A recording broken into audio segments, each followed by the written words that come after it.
Hello दोस्तों, NCERT science class 8 इन हिंदी में आप सभी का स्वागत है। इसमें हम एक चैप्टर इसका हम फर्स्ट पार्ट करा चुकी हूँ। जो सेकेंड पार्ट इसका आज हम कराने जा रही हूँ। जो हमारा बचा हुआ था, बाद को हम इसके अभ्यास प्रश्न करते हैं। इसमें हम जो हमारा सेकेंड पार्ट है उसके बारे में देखते हैं। ये हमारा सेकेंड पार्ट है। फर्स्ट पार्ट इसका हम करा चुके हैं, तो आप पहले फर्स्ट पार्ट को देख लीजिए। तो यहाँ से हमारा सेकेंड पार्ट स्टार्ट होने वाला है, जो क्या है, गौड़ लक्षण। जो गौड़ लक्षण क्या होते हैं उसके बारे में आज हम पढ़ेंगे। जो हमारा अध्याय 9 था, अध्याय 9 हमने पढ़ाया था। उसमें क्या है, हम वृषण एवं अंडाशय जनन अंग है, इसके बारे में हम डिटेल से बहुत पढ़ा चुकी हूँ। जो इसमें क्या दिया गया, जो क्या है, वृषण और अंडाशय, इसके बारे में हम डिटेल से चैप्टर 9 में पढ़ चुके हैं। ये युग्मक अर्थात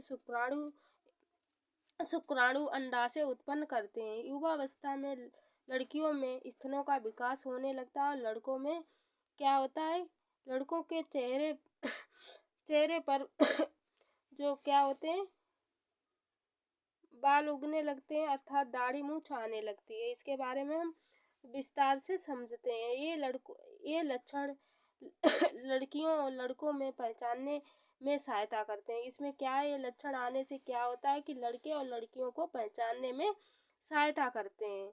और इसके आगे देखते हैं, इन्हें गौड़ लक्षण कहते हैं। इन्हें क्या कहते हैं, गौड़ लक्षण कहते हैं। जो लड़कों होते हैं, लड़कों के सीने पर बाल आ जाते हैं। लड़कों के क्या होते हैं, सीने पे बाल आ जाते हैं। और लड़कियां दोनों बगल एवं जांघ के ऊपरी एवं प्यूबिस क्षेत्र में भी बाल आ जाते हैं। इसके बारे में देखते हैं और इसके आगे बढ़ते हैं। देखो, किशोर अवस्था में, जो किशोर अवस्था है इसके बारे में हम पढ़ लेते, देखते हैं, जूम थोड़ा करके देखते हैं।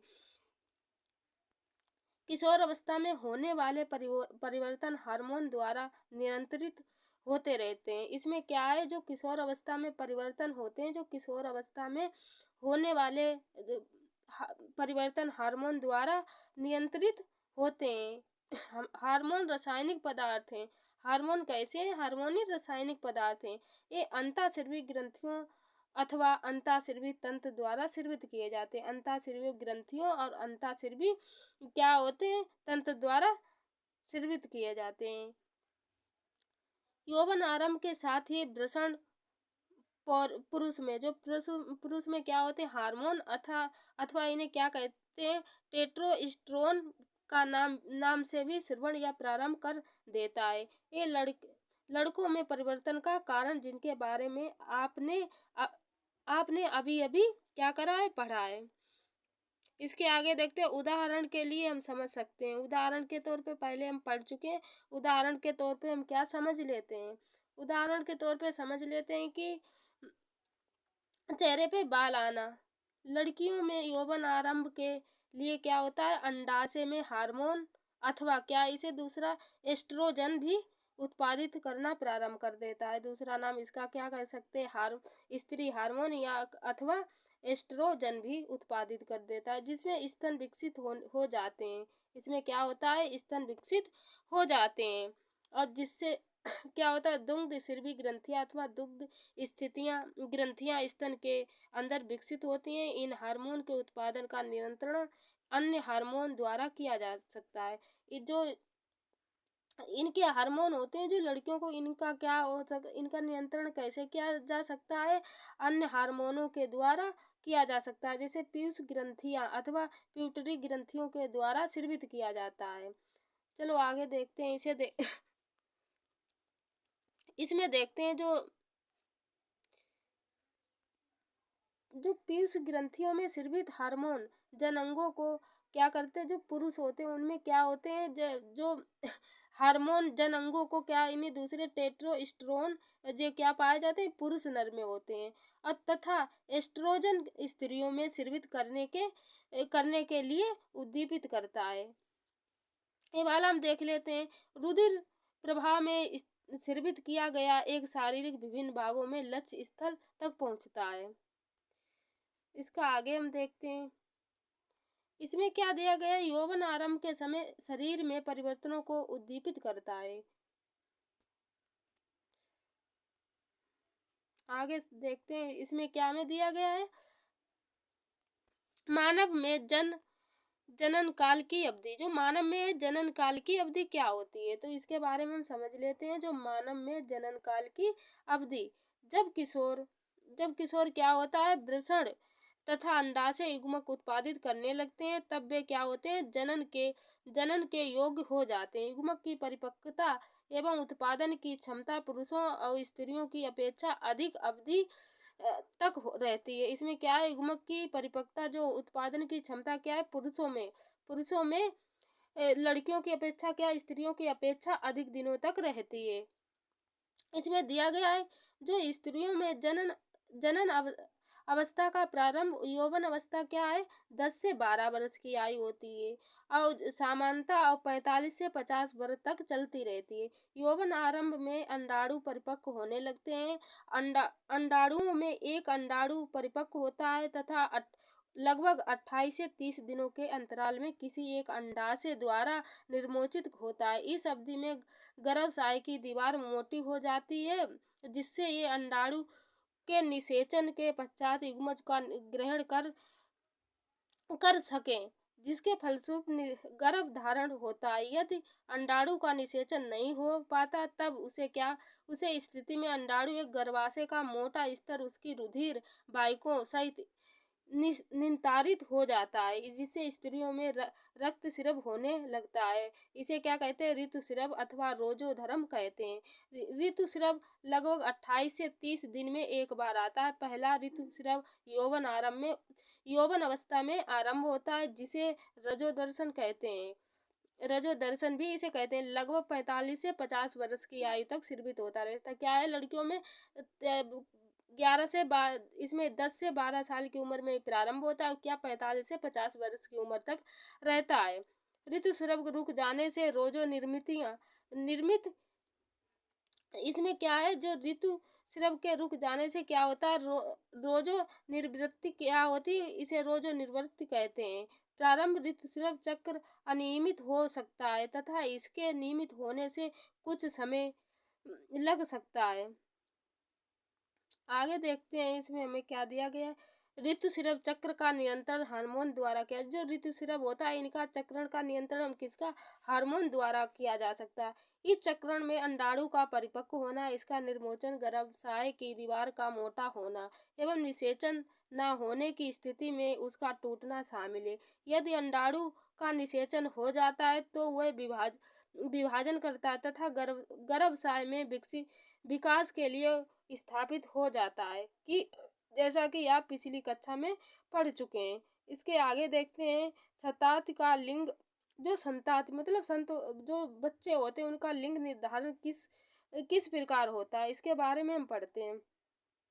लड़का अथवा लड़की, निषेचित अंडाणु अथवा युग्मज में जन्म लेने वाले शिशु के लिंग निर्धारण का संदेश होता है, कि यह निर्देश निषेचित अंडाणु में धागे की संरचना अर्थात गुणसूत्रों में निहित होता है। इसमें क्या होता है, गुणसूत्रों में निहित होता है। अध्याय 8 का स्मरण कीजिए।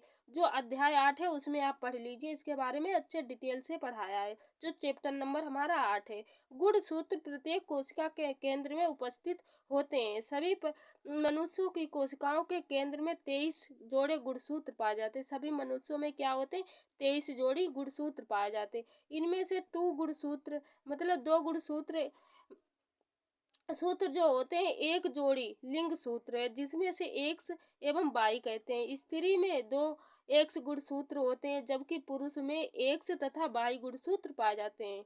तो इसमें क्या है, स्त्री में एक्स गुणसूत्र पाए जाते हैं, पुरुष में एक्स और वाई गुणसूत्र पाए जाते हैं। युग्मक और अंडाणु का शुक्राणु के गुणसूत्रों का जोड़ा होता है। अनिषेचित अंडाणु में एक सदा एक्स गुणसूत्र होता है, जिसे शुक्राणु दो प्रकार के होते हैं, जिनमें से एक प्रकार के एक्स गुणसूत्र एवं दूसरे प्रकार के वाई गुणसूत्र होता है। जब एक्स गुणसूत्र वाला शुक्राणु अंडाणु के निषेचित करता है, तो क्या होता है, युग्मज में एक्स गुणसूत्र होंगे तथा यह मादा शिशु से विकसित होगा। यदि अंडाणु को निषेचित करने वाले शुक्राणु में वायु गुणसूत्र है तो क्या होता है, युग्मज में नर शिशु विकसित होता है।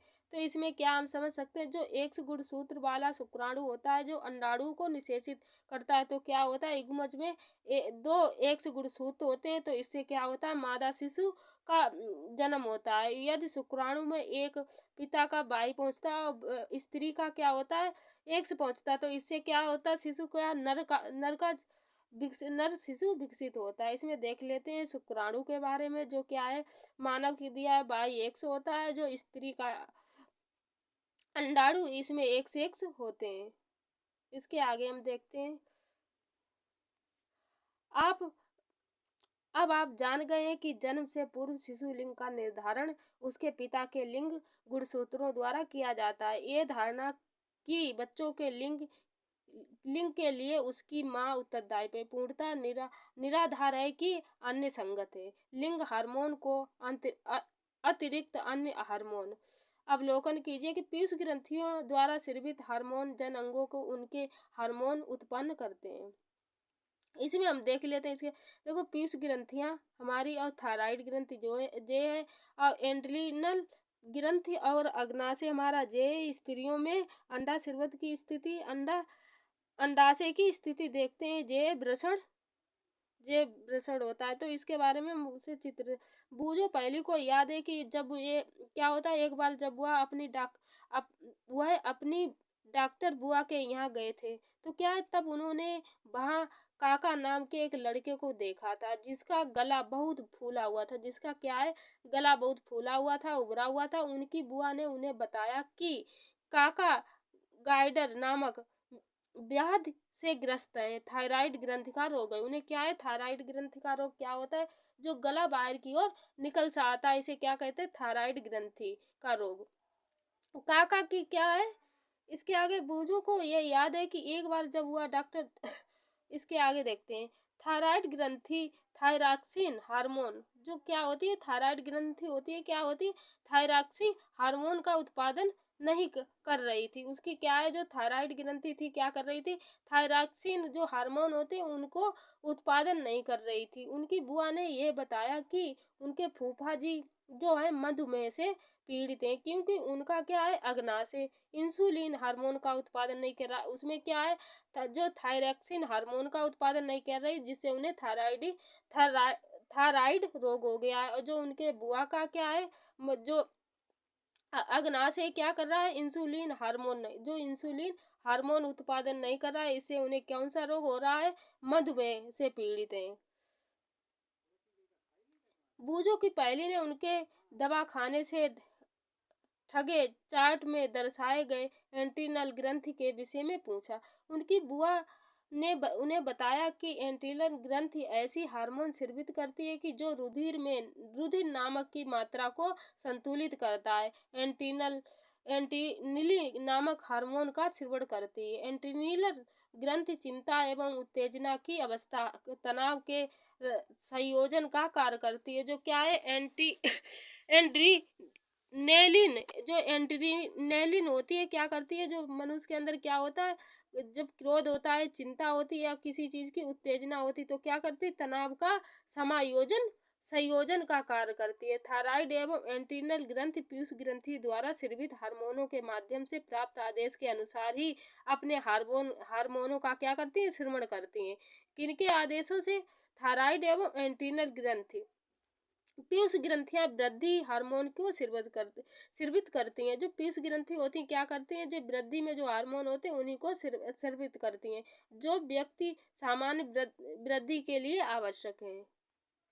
इसमें देखते हैं कीट एवं मेढक में जीवन चक्र पूर्ण करने में हार्मोन का योगदान। आप रेशे के कीट एवं मेढक के जीवन चक्र के विषय में तो पढ़ चुके हैं। दिल्ली को वयस्क सलभ बनने तक अनेक चरणों से गुजरना पड़ता है। जो क्या है, इल्लू क्या करना पड़ता है, वो वयस्क बनती है तो क्या होती है, सलभ बनने तक उसे क्या करता है, अनेक चरणों तक गुजरना पड़ता है। रेशम के कीट के जीवन चक्र का स्मरण कीजिए। इसी प्रकार जो टेडपोल होता है, टेडपोल को भी वयस्क मेढक बनने के लिए अनेक चरणों से गुजरना पड़ता है। ये अध्याय 9 में हम पूरा डिटेल से पढ़ चुके हैं। लार्वा के वयस्क बनने के लिए इस परिवर्तन को क्या कहते हैं? कायांतरण कहते हैं। जो लार्वा होता है उसे वयस्क बनने के परिवर्तन को ही हम क्या कहते हैं? कायांतरण कहते हैं। कीटों में कायांतरण का नियंत्रण। इसके आगे देखते हैं, कीट में हार्मोन द्वारा होता है। मेढक में थायराइड जो होती है, थायराइड द्वारा स्रावित होने वाले थायरॉक्सिन इसका नियमन करता है। थायरॉक्सिन के उत्पादन के लिए जल में आयोडीन की उपस्थिति आवश्यक है। यदि जल में जिसमें टेडपोल वृद्धि कर रहे हैं पर्याप्त मात्रा में आयोडीन नहीं है, जिसमें क्या है, टेडपोल अपनी वृद्धि कर रहे हैं जिसमें पर्याप्त मात्रा में क्या नहीं है, आयोडीन नहीं है, तो टेडपोल वयस्क मेढक में परिवर्धित नहीं हो सकते। तो क्या, जिसमें आयोडीन की मात्रा पर्याप्त मात्रा में है तो क्या करेंगे, जो टेडपोल होते हैं मेढक परिवर्धित नहीं कर सकते हैं उसमें। इसके एक क्रियाकलाप के बारे में पढ़ लेते हैं। किसी पत्रिका अथवा डॉक्टर ने सूचना एकत्र कर आयोडीन युक्त नमक के उपयोग पर एक नोट तैयार कीजिए। आप उसकी जानकारी इंटरनेट पर देखिए, तो आप इसे क्रियाकलाप कर सकते हैं। तो इसके बारे में पढ़ते हैं। जननात्मक स्वास्थ्य, व्यक्ति का कायिक एवं मानसिक विसंगति मुक्ति होना उस व्यक्ति का स्वास्थ्य कहलाता है। क्या है? व्यक्ति का कायिक एवं मानसिक विसंगति मुक्त होना क्या कहलाता है? व्यक्ति का स्वास्थ्य कहलाता है। किसी भी आयु के व्यक्ति के शरीर को स्वस्थ रखने के लिए उसे संतुलित आहार की आवश्यकता होती है। अगर कोई भी व्यक्ति है उसे अपने शरीर को स्वस्थ रखना है तो क्या करना होगा, उसे संतुलित आहार लेना होगा, उसकी आवश्यकता उसे होती है। व्यक्ति को व्यक्तिगत स्वच्छता एवं सफाई का नियमित रूप से पालन एवं पर्याप्त शारीरिक व्यायाम भी करनी चाहिए। जो क्या है, इसमें व्यक्ति को अगर व्यक्तिगत स्वच्छता अपनी या सफाई रखनी है तो क्या करना चाहिए, उसे नियमित व्यायाम का पालन करना चाहिए। शारीरिक व्यायाम के लिए किशोर अवस्था में जब शारीरिक वृद्धि करता है तो क्या होता है, उपयुक्त बातें और अधिक आवश्यकता होती है। इसमें क्या होता है, जब किशोर अवस्था में वृद्धि होती है तो इसमें क्या होता है, बहुत सारी बातों को ध्यान में रखना चाहिए जिसके बारे में हम आगे पढ़ते हैं। किशोरों की पोषण आवश्यकताएं। किशोर अवस्था में तीव्र वृद्धि एवं विकास की अवस्था है, अतः किसी भी किशोर को आहार नियोजन अत्यंत सावधानी पूर्वक करना चाहिए। आप पढ़ ही चुके हैं कि संतुलित आहार क्या है। स्मरण कीजिए कि संतुलित आहार का अर्थ क्या है। भोजन में जब प्रोटीन, कार्बोहाइड्रेट, वसा, विटामिन, खनिज का पर्याप्त मात्रा में समावेश होता है। हमारा भारतीय भोजन जिसमें रोटी हुई, चावल हुए, दाल, सब्जियां आदि होती हैं। एक संतुलित आहार क्या है? दूध अपने आप में संतुलित भोजन है। इसमें क्या है, दूध क्या है, एक संतुलित भोजन है। फल भी हमें पोषण देते हैं। शिशु को माँ के दूध से संपूर्ण पोषण मिलता है। शिशु क्या है, उसे अपने माँ के दूध से संपूर्ण भोजन मिलता है जिसकी उन्हें जरूरत होती है। लोहे आयरन तत्व रुधिर का निर्माण करता है तथा लोहे प्रचुर खाद्य जैसे कि पत्तीदार सब्जियां, गुड़, मांस, संतरा, आंवला इत्यादि किशोरों के लिए अच्छे खाद्य हैं। आपने दोपहर एवं रात्रि के भोजन के खाद्य पदार्थों की जांच कीजिए। क्या भोजन में संतुलित एवं पोषक है? क्या इनमें से एक खाद्यान्न सम्मिलित है जो ऊर्जा प्रदान करते हैं तथा क्या इनमें से दूध, मांस या नट या दालें भी शामिल हैं जो वृद्धि हेतु प्रोटीन प्रदान करते हैं? क्या इनमें से वसा एवं शक्कर भी शामिल है जो ऊर्जा प्रदान करती है? फल एवं सब्जियों का क्या स्थान है जो हमें रक्षित भोजन है? चिप्स एवं पैक किए हुए अथवा डिब्बाबंद खाद्य स्थापित स्वादिष्ट होते हैं।